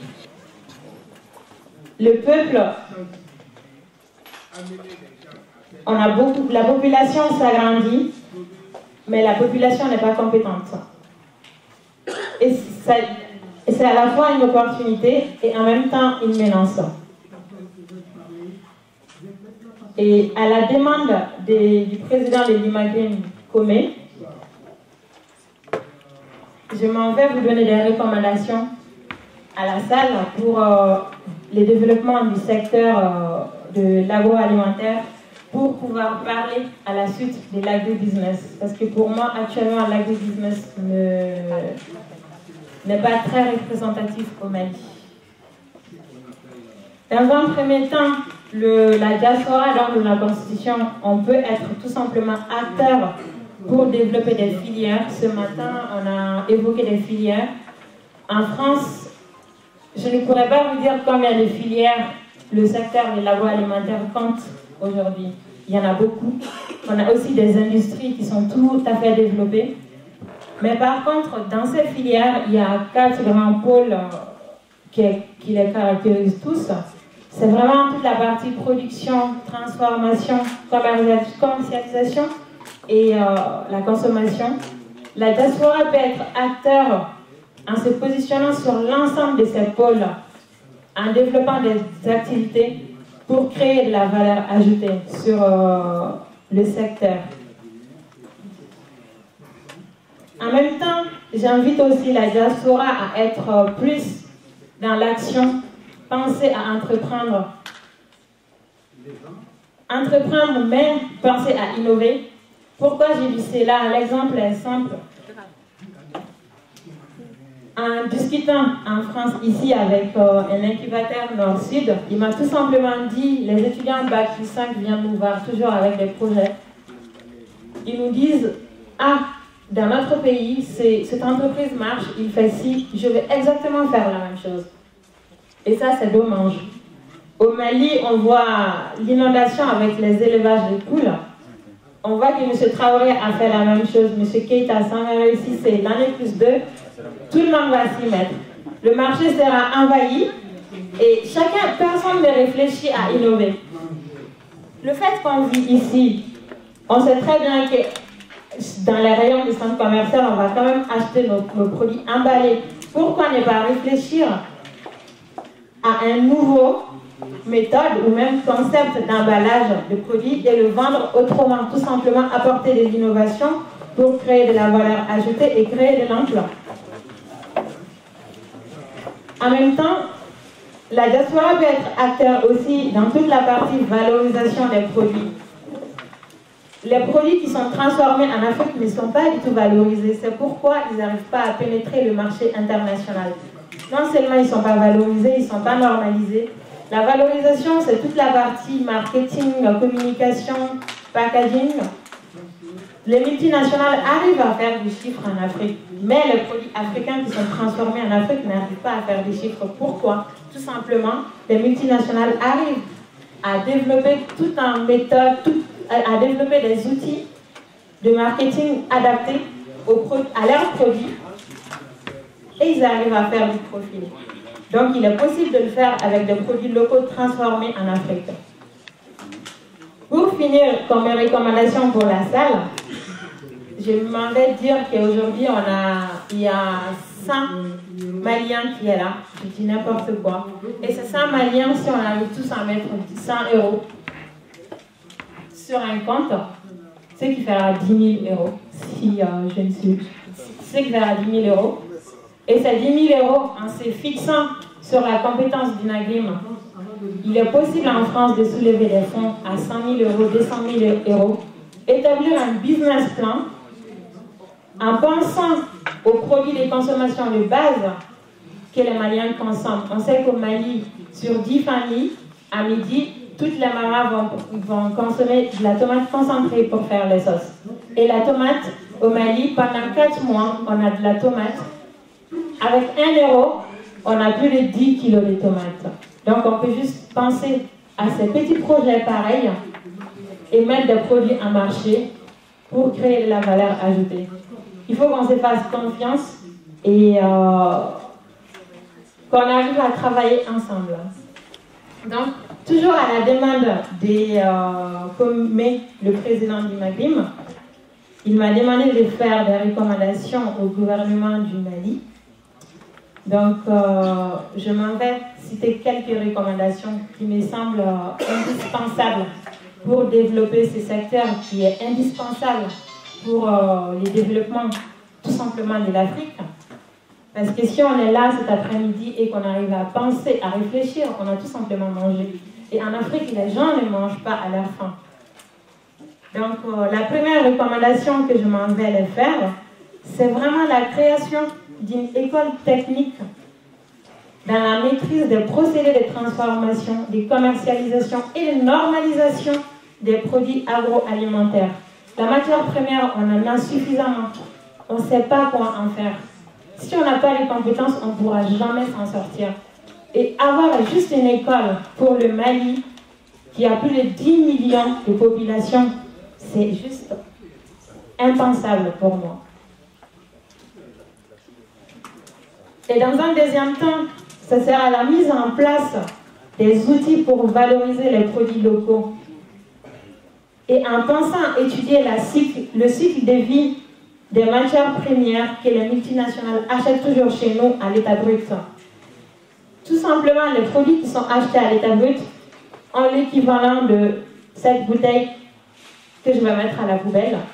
Donc le produit n'est pas valorisé. Je prends l'exemple de la gomme arabique actuellement qui est indispensable pour l'industrie agroalimentaire, la pharmacie, l'automobile, la cosmétique, etc., etc.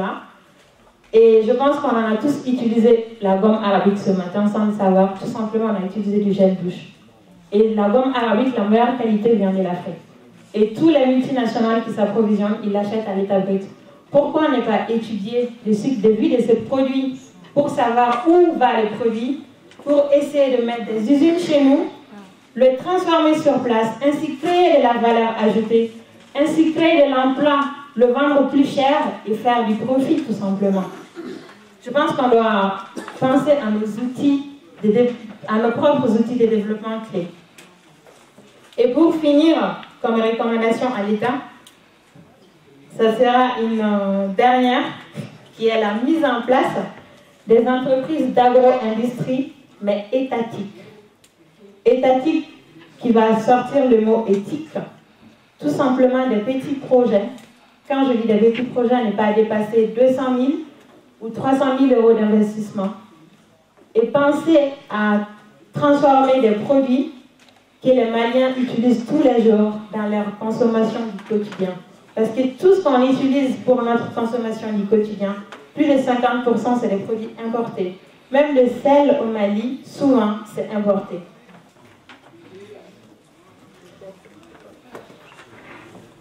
Donc, je m'en vais pour finir. Pour finir, je finirai par une, je dirais plus, proverbe ou citation que nos parents nous disent tout le temps. C'est « Aide-toi, le ciel t'aidera ». C'est à nous de développer ce secteur. C'est à nous d'être acteurs pour créer de la valeur ajoutée. Je suis un peu émue.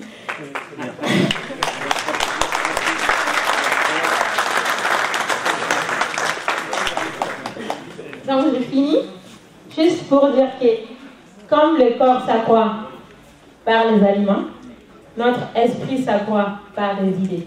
Donc échangeons nos idées, soyons pas seuls, essayons de travailler ensemble pour essayer de développer ce secteur qui est juste indispensable pour notre survie et pour un futur désolé de l'Afrique de l'Ouest. Merci pour l'écoute.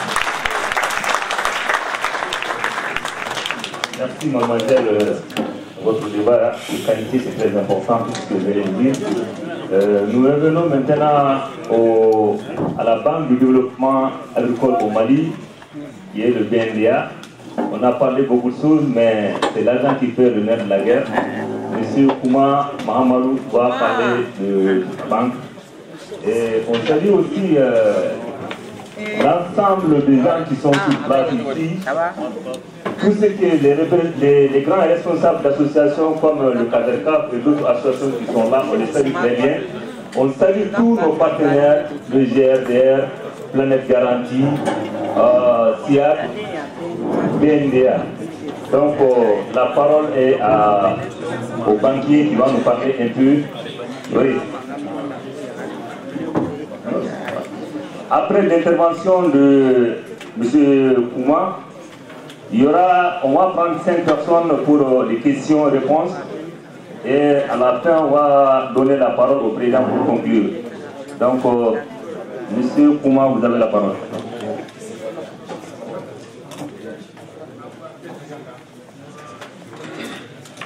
Bonsoir à tous et une fois de plus désolé pour ce retard, j'avais des obligations et je devais continuer à accomplir.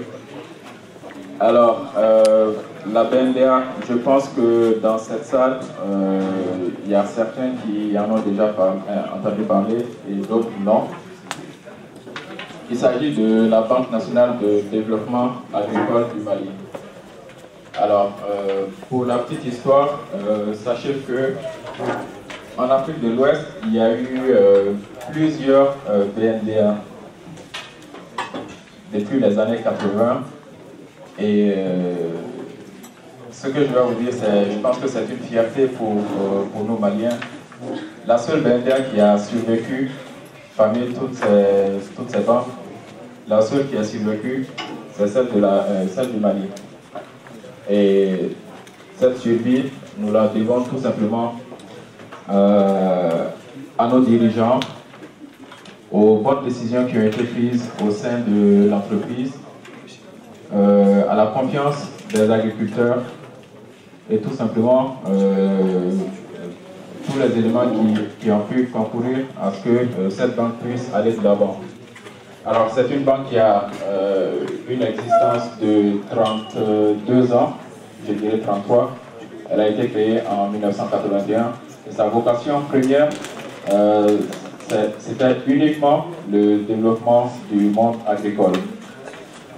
Alors, vous savez qu'au niveau du Mali, on est toujours confronté à des aléas climatiques, ce qui fait que aux alentours des années 2005-2006, vu que le monde agricole à lui seul ne suffisait pas pour maintenir la bonne santé financière et le bon développement des activités de la BNDA, alors nous avons décidé d'élargir la gamme de produits et services de la BNDA et cela s'est passé par la diversification.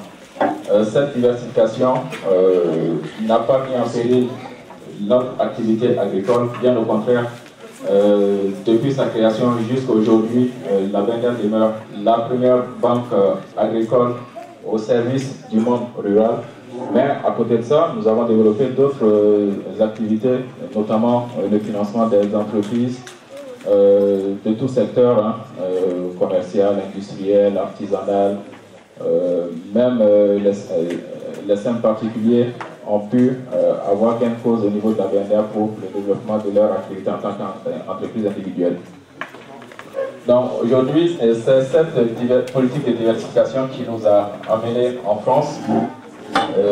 Nous avons mené plusieurs études bien avant de venir ici et on a constaté que la communauté malienne, la diaspora malienne présente en France nourrit des ambitions pour le pays. Mais malheureusement, il manque des infrastructures, il manque des partenaires crédibles et fiables qui puissent les accompagner pour la réalisation et la concrétisation de leurs projets, de leurs rêves au Mali. Donc nous avons décidé de venir sur place, non pas pour, comme on le dit avec le bureau, se trouve sur la dernière ligne de la deuxième page. Qu'est-ce que je pourrais ajouter davantage? Alors, Guillaume Top, qui est juste à côté de moi, on s'est connus depuis que j'étais au Mali. Alors, on a travaillé ensemble au Mali et quand je suis arrivé ici, on a renoué encore contact parce que c'est une organisation, le CIAZ, c'est une organisation qui aide les porteurs de projets à confectionner leur business plan. Et de ce fait, une fois que le business plan il est bien conçu, il y a forcément besoin d'un partenaire financier qui puisse financer le projet. Et c'est dans ce cadre que la BNDER et le CIAZ, en partenariat avec la COFIDES, a financé certains projets pour des migrants maliens, principalement sur Top. Et pour la BNDER, je suis sûr que le monde agricole est l'avenir du Mali. Tout entrepreneur qui décide d'investir dans ce domaine. Alors, avant de passer la parole, il faut savoir qu'on doit arrêter à 17h et on est à 16h20, donc il faut qu'on soit un peu construit. Et moi, je voudrais surtout rappeler à tous ceux qui sont là que pour que l'INACRIM puisse continuer dans ses actions, pour que l'INACRIM ait la force de vraiment pour atteindre ses objectifs, nous avons besoin de tous les Maliens, nous avons besoin de vous tous qui êtes là. Nous avons beaucoup de sympathisants, mais hélas, il n'y a pas beaucoup qui cotisent. Et ce sont les cotisations aussi qui peuvent faire vivre une association. Nous avons des fiches d'adhésion qui sont là pour ceux qui veulent. C'est 20 € par an et pour une première adhésion, 5 €. Et après, donc, ce sont les 20 € seulement. Donc, j'invite tout un chacun pour contribuer vraiment à la pérennité de cette action, donc vraiment aux uns et aux autres d'adhérer à l'association. Je vous remercie. Bon, nous avons demandé des questions-réponses. Bon, on veut prendre le maximum 5 personnes parce que le temps imparti est peu. J'ai des questions. Et quelles sont les principales orientations de la loi de la loi agricole envers la diaspora malienne en France? La loi d'orientation qui a été votée en 2006. Ça, c'est la première question. La deuxième question, quels sont les avantages et les inconvénients de la loi d'orientation de l'agriculture pour nous, les diasporas, en termes de cadre fonctionnel et les productions, et les facteurs de production, les statuts des exploitants agricoles et les agriculteurs. Je suis Sylvain Boubacar, président d'une association au nom de mon village. Donc ma question se pose concernant, par exemple, quelqu'un qui a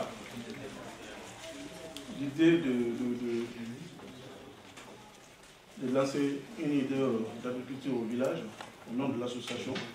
Quelles sont les démarches à faire au niveau de ce comité malien sur place pour pouvoir monter un dossier ici? La question concerne la validation de la terre acquise au village là-bas. S'il y a des papiers, s'il y a des démarches à faire au niveau de l'administration malienne pour avoir des papiers administratifs, la terre comprise. Quelles sont les démarches à faire? Comment se pourra avoir un dossier validé ici? Propos qui est très répandu en Afrique de l'Ouest, qui a été entendu dans cette salle et qui est notamment le propos que j'ai cité ce matin d'Amadou Sissoko, de la nécessité de développer de la petite transformation à proximité des producteurs agricoles. Et pourquoi vous investissez sur la question de la production et pas sur la question de la transformation? Donc là, je pense, c'est aussi ce que vous avez développé vous, il y a vraiment toute une réflexion sur ce que j'appelle les marchés cohérents, c'est-à-dire aider les producteurs à produire et à s'organiser par rapport à des marchés cohérents, c'est-à-dire des marchés locaux ou sublocaux, par rapport à la valorisation de leurs produits en développement et par rapport au commerce de produits transformés ou de produits frais. Ça, c'est la première réflexion. La deuxième question, réflexion qui n'a pas été évoquée, c'est la question de la sécurisation d'un certain nombre de marchés. Je pense notamment à ce qui a été fait au Sénégal sur l'oignon, qui me paraît un très bon exemple. Il faut pousser les États africains, comme nous on pousse en Europe nos États européens à déroger par rapport aux règles de l'OMC. Il faut à tout prix que les pays de la CEDEAO, on le voit actuellement avec le problème des APE, plusieurs pays des CEDEAO sont prêts à signer les APE, qui sont une catastrophe par rapport à l'agriculture de l'Afrique de l'Ouest. Donc c'est aussi en prenant des décisions de type de sécurisation comme sur le marché de l'oignon qu'on pourra, que les États africains pourront amener à faire changer la donne. La troisième réflexion qui m'est venue à propos de séances de travail avec des ONG en France à différentes reprises, c'est la question de la pulvérisation des actions des ONG en France, et par rapport au Mali, par rapport au Burkina, par rapport à tous les pays. Et des réflexions qui m'ont été venues collectivement, c'est celle d'une meilleure coordination. Et dans le cadre de l'année internationale de l'agriculture familiale, notamment dans Rhône-Alpes, il y a un travail qui se fait pour la coordination du travail des ONG par rapport à la question de l'emploi agricole. C'est-à-dire, à partir des pratiques actuelles, il ne s'agit pas de les arrêter brutalement, mais d'essayer de réfléchir collectivement. Et je livre le message de la diaspora, parce que je crois que c'est un peu la même question. Réfléchissons à davantage de coordination de nos actions, y compris sur des axes. Ce n'est pas des actions deviennent monstrueuses en volume, mais qu'elles soient coordonnées entre elles. Finance alimentaire. J'aimerais savoir comment est-ce qu'ensemble nous pourrons faire pour remplacer les cultures industrielles par les cultures vivrières. Car on a poussé nos paysans à semer du coton à la place de l'arachide et du blé. Donc dans ce contexte-là, est-ce qu'on peut parler d'autosuffisance alimentaire? Et je pense que c'est des initiatives qui ont été poussées par le programme alimentaire mondial. Donc il faudra qu'on pousse la réflexion sur ça. La deuxième question, c'est, comment dirais-je, Inagrim, je ne sais pas si vous vous êtes posé la question sur l'accaparement des terres agricoles au Mali et dans pas mal d'autres pays africains. Parce qu'il y a l'image du projet malibien et du projet sénégalais dans l'Office du Niger. Et si je comprends bien, l'Office du Niger compte beaucoup pour l'Inagrim. Or, les terres agricoles appartiennent à d'autres que le Mali. Donc comment faire pour investir dans ce contexte-là? Donc poussons la réflexion ensemble sur ce terrain. Merci. Alors ma question est la suivante. Vous mentionnez que dans votre intervention que vous étiez initialement à 250 assurés au tout début, en 2009. Aujourd'hui vous êtes à 18 000 assurés, si j'ai bien noté. Alors j'aimerais savoir parmi ces 18 000 assurés, quel est le pourcentage ou en tout cas le nombre de paysans ou de petits producteurs qui ont adhéré à votre assurance? Est-ce que c'est des petits producteurs isolés ou bien c'est à travers des coopératives ou des organisations de producteurs agricoles qui ont souscrit à cette assurance? Sachant bien que très souvent les assurances indicielles sont souvent adossées à des crédits. Et souvent, dans la plupart des cas, les petits producteurs n'ont pas accès à ces crédits. Donc, comment vous arrivez à jongler avec cette dualité de la promotion des assurances agricoles dans les pays africains notamment? C'est bon. Voilà. Il y a des séries de questions qui ont été posées. Bon, je pense qu'il y a une partie de l'État. Bon, madame. Le rôle de l'État aujourd'hui n'est pas de créer des usines. Le rôle de l'État qu'il fait au niveau du Mali. Nous avons des tests que j'ai donnés à M. Comé, que je pense qu'on aurait pu multiplier dans la salle. Peut-être même faire le tour des foyers. J'ai dit l'année dernière de vous présenter dans les foyers. Expliquer ces textes. Ah, c'est bon. Et si ces textes sera collé en Bambara, leur expliquer le code des investissements, leur expliquer, parce que d'abord les Maliens qui sont en fait, ils ne sont pas tous alphabétisés. Ils ne sont pas tous, ils n'ont tout simplement pas le temps aussi pour l'arrêter de lire ces textes de loi qui sont des textes assez compliqués. Donc l'État, il y a d'abord la loi d'orientation agricole, monsieur, vous en avez parlé tout à l'heure, qui est peut-être incomplète, qui a une petite partie qui s'occupe d'investissement, mais qui est quand même un texte qui a pour objectif d'abord l'orientation de la politique agricole. D'abord, assurer la sécurité agricole, lutter pour l'environnement, aider les paysans aujourd'hui à s'investir et investir au Mali. Peut-être pas au niveau de la diaspora uniquement, il n'y a pas de test comme je l'ai dit l'année dernière. Mais la loi d'orientation agricole a été mise en place pour aider tous les paysans, tous ceux qui veulent investir pour s'occuper de l'agriculture. Il y a le code des investissements qui est là, qui est très favorable. Ou peut-être je n'aurai pas le temps malheureusement aujourd'hui de rentrer dans les détails par rapport à toutes les exonérations auxquelles l'État consacre, qui sont des sacrifices financiers très importants quand on pense que nous, notre pays, vit surtout du budget. Et le budget de l'État dépend surtout des importations, des taxes, des taxes. Tous les sacrifices auxquels l'État consacre dans le code des investissements et dans le code des impôts pour favoriser l'investissement. Il y a la BNDA, il y a toutes les structures telles que l'opération de pêche qui sont là. Ça, c'est une partie du rôle de l'État. Maintenant, ce que je pourrais dire à l'INACRI ou à nos parents qui sont dans la diaspora française ou les Maliens d'ailleurs, c'est plus d'investir. On a dit que le soutien de la diaspora est surtout alimentaire. Est-ce qu'il ne serait pas temps que des associations aussi qui sont là en France, qui aussi génèrent des centaines de millions, ne peuvent pas investir au niveau de pas de l'office de Niger forcément, de leur village, faire des unités de transformation des produits, parce que la production agricole est là, on n'est pas déficitaire. Le problème que nous avons, c'est la transformation de ces produits. Au lieu d'envoyer de l'argent, je l'avais déjà suggéré l'année dernière, est-ce qu'on ne pourra pas faire de coopératives pour rassembler par exemple dans les villages qui produisent de l'oignon dans le pays d'Oron par exemple, transformer ce oignon, le sécher, le griller, et l'exporter en respectant des normes. La tomate, c'est la même chose. On avait malheureusement une usine de transformation de la tomate à Baguenda qui a fermé il y a une trentaine d'années. Est-ce que la diaspora, certains aussi ne peuvent pas reprendre cette usine, faire de la tomate concentrée, au lieu qu'on importe de la tomate aujourd'hui, pas seulement d'Italie, mais de Chine, alors que la tomate pourrie au Mali.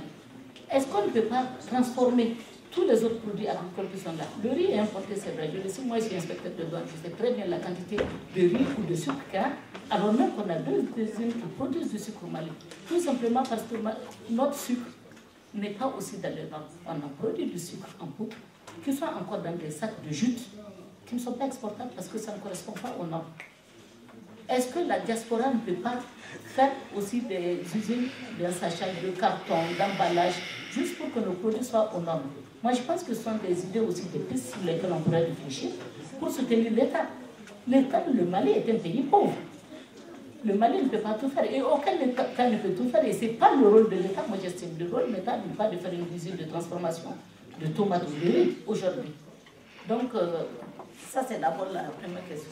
Maintenant, avec la BNDA qui est là, qui est quand même aussi plus étatique, là, c'est l'idée, je pense que l'État a fait aussi, a mis sur le guichet unique. Ce guichet unique qui a simplifié toutes les procédures aujourd'hui, pour répondre à un monsieur qui a posé cette question. Toutes les procédures ont été simplifiées. Aujourd'hui, en 10 jours, on peut créer son entreprise. C'est vrai qu'il y a d'abord des recherches à faire avant, le terrain, faire l'étude de faisabilité, mais la création d'une entreprise aujourd'hui, c'est un maximum de 10 jours.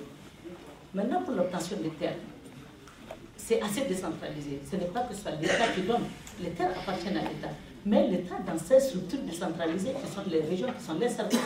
Donc, et aujourd'hui, on n'est pas dans une politique régionaliste au secteur du Mali.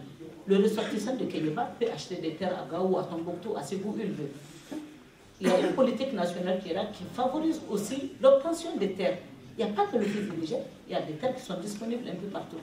L'Office du Niger, le directeur était venu l'année dernière, il est venu cette année au Salon de l'Agriculture avec le secrétaire général du ministère de l'Agriculture, le chef de cabinet du ministère des Investissements. Il y a eu une rencontre au consulat où je pense qu'ils ont mis aussi à la disposition de tous les renseignements que les gens veulent.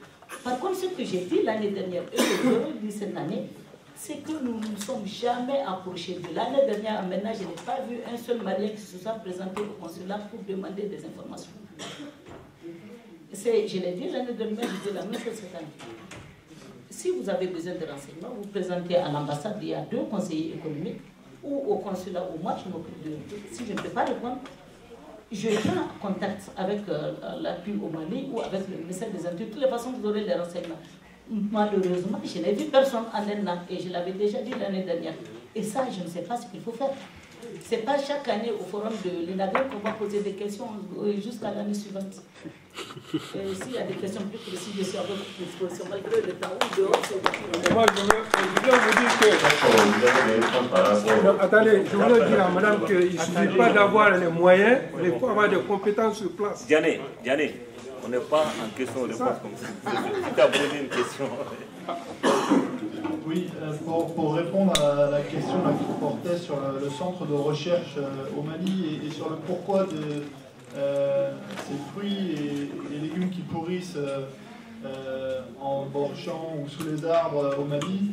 Alors nous, sur les activités qui sont les nôtres, et notamment avec le projet à Kéniéba sur la filière mangue, on est en dialogue avec l'Institut pour l'économie rurale, l'IER, à Bamako, qui nous accompagne de manière assez intéressante sur en tout cas pour l'instant, sur la problématique de la mouche de fruits, par exemple, qui fait pourrir les mangues plus rapidement. Et donc on est content de travailler avec eux, et c'est vrai qu'il faudrait peut-être créer du lien entre les initiatives et ce centre de recherche. Je ne connais pas l'IPR à mon niveau. Pourquoi ça pourrit sous les arbres? Si on reprend la problématique des mangues à Kéniéba, parce que ces mangues ne trouvent pas de marché. Pourquoi elles ne trouvent pas de marché? Parce qu'on est dans un lieu enclavé, et donc les mangues qui sont disponibles, on ne trouve pas à les écouler et à les amener sur les marchés, et que, qui plus est, on n'arrive pas à les transformer pour les conserver plus longtemps et les transporter plus loin. Donc ça aussi, comme le disait, je crois, M. Buisson, c'est un axe de réflexion aujourd'hui, je pense, pour les investisseurs, de se dire, identifions peut-être déjà des producteurs avec lesquels on peut travailler, notamment peut-être les renforcer dans leur travail de production, leur faciliter la production, mais derrière, acheter leur production, leur offrir un prix, et donc un marché, un prix fixe, et transformer ce produit et commercialiser ce produit, puisqu'il y a des périodes dans l'année, en effet, où au Mali, il y a beaucoup de productions disponibles et on peut l'écouler.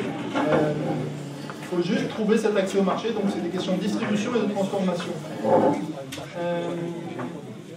Je rejoins ce qui a été dit par la personne d'ACF, je crois, sur... ah non, c'était encore M. Buisson sur la sécurisation des marchés. Nous aussi, on trouve intéressant que le Sénégal ait réussi, à la période où les oignons sont produits au Sénégal, à ce qu'on interdise les importations d'oignons. Ce qui permet aux producteurs d'oignons du pays de vendre leurs oignons le temps de la période de récolte et de mise en marché. Ça, à mon avis, c'est plus du ressort de l'entrepreneur, mais plus des associations et des collectifs politiques de la diaspora de porter ce message.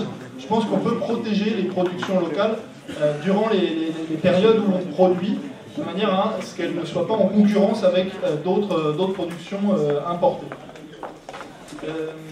Et voilà ce que j'ai retenu. J'ai retenu 2 conseillers économiques au consulat, que le SIAD ne se privera pas à l'ambassade d'appeler pour des renseignements sur l'agriculture malienne et sur le contexte économique. Merci. Le verbe, il y a une question qui t'a été posée.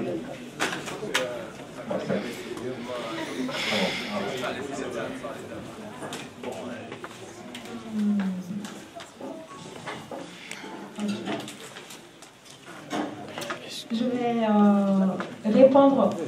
essayer de répondre à la première question qui parlait de la loi d'orientation. La personne a demandé les opportunités et la menace pour la diaspora, je pense. Et en fait, j'ai les grandes lignes de la loi d'orientation que le Mali a votée en 2006. En 2006, j'étais encore très adolescente, donc j'ai pris connaissance de la loi il n'y a pas très longtemps. Je vais essayer de vous dire ce que j'en sais. La loi d'orientation agricole LOA formule sur du long terme le développement et la promotion du secteur agricole durable, moderne et plus compétitif, en se basant sur l'exploitation de l'agriculture familiale. Je pense que l'intervention que j'ai faite aujourd'hui, en parlant de toute la partie valorisation des produits, la compétitivité face aux produits importés, rentre dans cette loi en fait. Donc, pour la diaspora malienne est un acteur comme le Malien lambda qui se trouve au Mali. Vous avez les mêmes opportunités et les mêmes menaces face à cette loi. Il suffit juste, la loi c'est juste sur écrit. Il faut avoir l'idée de projet et rentrer à développer son projet et avec des plans d'action pour le mettre en place. Et concernant l'autre question numéro 2, où la personne demandait, en partant de son projet en France ici, jusqu'à la validation du projet et comment le mettre en place au Mali. Je pense qu'en France, ici, vous avez beaucoup de structures compétentes pour la mise en place des projets qui vous accompagnent depuis la rédaction du business plan, la recherche des financements, même pour vous former, pour aller mettre ce projet en place. Et une fois arrivé au Mali, je sais que l'ANPE Mali suit quand même des porteurs de projets, que ce soit au Mali ou des jeunes de la diaspora partant au Mali avec leurs projets. En plus de l'ANPE, vous avez beaucoup de structures qui font la même chose. Il suffit juste de chercher sur Internet. Je pense que sur Google, il y a beaucoup d'informations sur ça. Je pense que les autres ont été évoqués.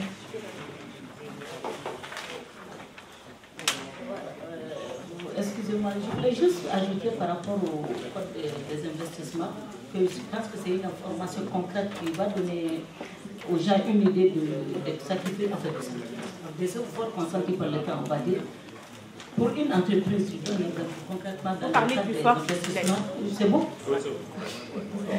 Donc pour un investissement inférieur à 150 millions de francs CFA, donc à peu près 230 000 euros je crois, le Mali consent une exonération de 3 ans sur tout le matériel, voilà, pour la construction, et sur le matériel de construction, et 5 ans d'exonération sur l'impôt sur les sociétés et sur l'impôt sur les bénéfices.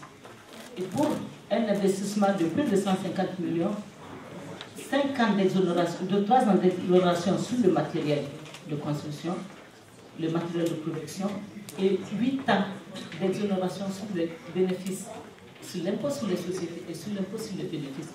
Et en plus, pour venir concrètement à la question qui nous intéresse, pour toute entreprise qui transforme 60% ou qui valorise 60% de la production nationale, donc que ce soit des fruits et légumes ou des céréales, vous avez en plus 4 ans d'exonération en plus, donc ça fait 12 ans pour une entreprise qui investit 150 millions, ce qui n'est rien pour une association villageoise ou pour une communauté villageoise ou pour une communauté de 2 ou 3 villages, c'est beaucoup, mais c'est quelque chose qui est réalisable, ça 12 ans d'exonération sur les impôts. Je pense que c'est un effort qui est consenti, qui est important et qui aussi est un soulagement pour ceux qui veulent investir. Et que ce soit une entreprise malienne ou étrangère, c'est exactement la même chose. La loi est la même pour tous. Donc c'est des informations peut-être qui pourront servir pour encourager nos parents. Je vous remercie. on va conclure ici pour les questions et réponses avec Merci beaucoup. Moi, je voulais juste tenter une petite contribution à la question au fond sur l'articulation entre les cultures, vous avez dit industrielles, peut-être que je préférerais parler de culture de rente et les cultures vivrières. Bon, c'est de dire qu'effectivement les mécanismes de financement sont tournés vers les cultures de rente, que je pense qu'on est conscient aujourd'hui que ce sont ces financements-là qui permettent aussi aux gens de faire le vivrier. C'est-à-dire que classiquement, avec un crédit maïs, avec un crédit coton, vous allez avoir une partie de ce crédit qui va être investi dans le vivrier en parallèle, et qui pose un peu même la question de comment les gens feraient du vivrier s'il n'y avait pas ces investissements sur les cultures de rente. Donc ce n'est pas une réponse, parce que bien sûr, on pourrait dire comment développer du financement sur le vivrier. Maintenant, on a discuté tout à l'heure des risques qui sont situés autour de l'agriculture et des difficultés pour nos amis les financiers de mettre quand même en place des crédits sur du mil, sur du sorgho, qui sont des cultures dans lesquelles il y a un... Il y a la culture de rente, justement, au Mali, les gens crèvent des frais. Donc là, si on parle d'autosuffisance alimentaire... Alors, bon, c'était une contribution parce que je ne suis pas spécialiste, mais je me permettrais peut-être de me mettre en question, est-ce que c'est vraiment là où il y a les cultures de rente que les gens ont le plus faim au Mali, mais je laisserai mes collègues répondre à ma place. Maintenant, pour parler sur la question de l'assurance, et je vous remercie pour cette question, on a effectivement démarré tout petit avec une institution de microfinance qui s'appelle Soro Yiriwaso et qui faisait du financement aux agricultrices. Et donc c'était très petit. Il faut comprendre que les institutions de microfinance ont elles-mêmes du mal à trouver leur financement. Tout simplement, l'assurance est venue leur amener un argument supplémentaire avec leurs refinanceurs et leur a permis de faire grossir leur portefeuille. Donc ces partenaires-là, Soro Yiriwaso, c'était 250 personnes en 2009. C'est aujourd'hui presque 2500 ou 3000 agricultrices qui sont financées et assurées avec Soro Yiriwaso. Au-delà de ce mécanisme-là, on a une grosse coopérative agricole du sud Mali qui s'appelle Koprokuma, qui est basée à Bougouni, qui effectivement suit une démarche d'implication de leurs membres dans l'assurance. Donc là, c'est un mécanisme où c'est la coopérative elle-même qui paye la prime pour le compte de ses membres. Et donc, c'est un acte de la coopérative de sécuriser les revenus de ses membres. Maintenant, on ne compte pas du tout s'arrêter à 18 000 assurés au Mali. On a, pour tout vous dire, en tête d'avoir plus de 200 000 assurés en 3 ou 4 ans. Et comment on va faire pour ça? Eh bien, on va continuer. L'assurance, c'est du partenariat. Donc il faut que demain on ait la BNDA avec nous, il faut qu'on ait l'ensemble des institutions de microfinance avec nous. Vous savez qu'il y a la téléphonie mobile qui marche bien au Mali. Donc je discute avec la téléphonie mobile aussi pour mettre l'assurance à disposition des gens par la téléphonie mobile.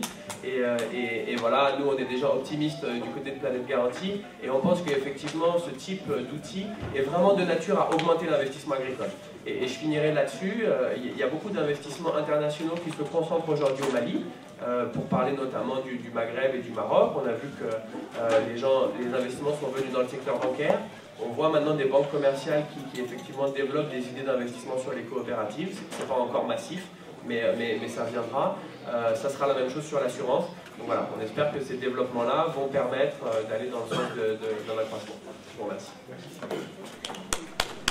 Et voilà la journée qui a commencé depuis 11h. On va essayer de la terminer avec le président de l'association Inagrim, en disant à tous ceux qui ont fait le déplacement ici, il y a l'organisation, peut-être qu'il y a des choses qui sont imparfaites, nous étudions auprès de vous, mais c'est ensemble qu'on pourra faire le bon travail. Donc, comme l'a dit Mme Aïdara, il ne faut pas qu'on vienne seulement écouter, il faudra quand même que nous profitions de la journée pour avoir des idées de travail et ensuite se construire pour l'année prochaine, si Dieu nous donne la chance, de nous trouver en bonne santé. Et je donne la parole à M. Komé qui va clôturer cette journée et en remerciant tout le monde, tous ceux qui sont venus présents ici. Essayons quand même les choses qui sont tombées ici par là et de leur ramasser et mettre à la poubelle. M. Komé, le président de l'association, tient la parole. Oui, voilà, merci. Donc il y a le responsable de la BNA qui vient de m'informer qu'il y a c'est quoi les prix sur les tracteurs. Je vais lui donner la parole, on va dire un petit mot là-dessus pour qu'on clôture là, parce qu'on est déjà dans le temps, il est déjà l'heure là, il faut qu'on clôture le plus rapidement possible. Oui, c'est juste pour vous dire que la BNDA finance actuellement les agriculteurs qui cherchent à acquérir des tracteurs. Alors, je me suis permis quand même de venir avec quelques exemplaires d'une usine de vente de tracteurs qui opère au Mali. Et pour ceux qui sont intéressés, ces fiches sont là avec un détail de tous les tarifs en fonction des types de tracteurs qui leur conviennent. Voilà. D'accord, merci. Donc, les différents intervenants ont dû répondre à vos questions. Donc, vraiment, moi, je voudrais surtout vous remercier tous pour votre participation à ce deuxième forum sur l'agriculture. Je remercie surtout Maran Fofana d'avoir aidé encore à avoir cette salle-là. Je remercie les partenaires qui nous ont accompagnés pour la réalisation de ce forum. Je remercie tous les participants, les conférenciers, et tout précisément M. Bisson qui a quitté Lyon ce matin pour venir spécialement pour ce forum. Il était là l'année dernière avec nous, il nous accompagne.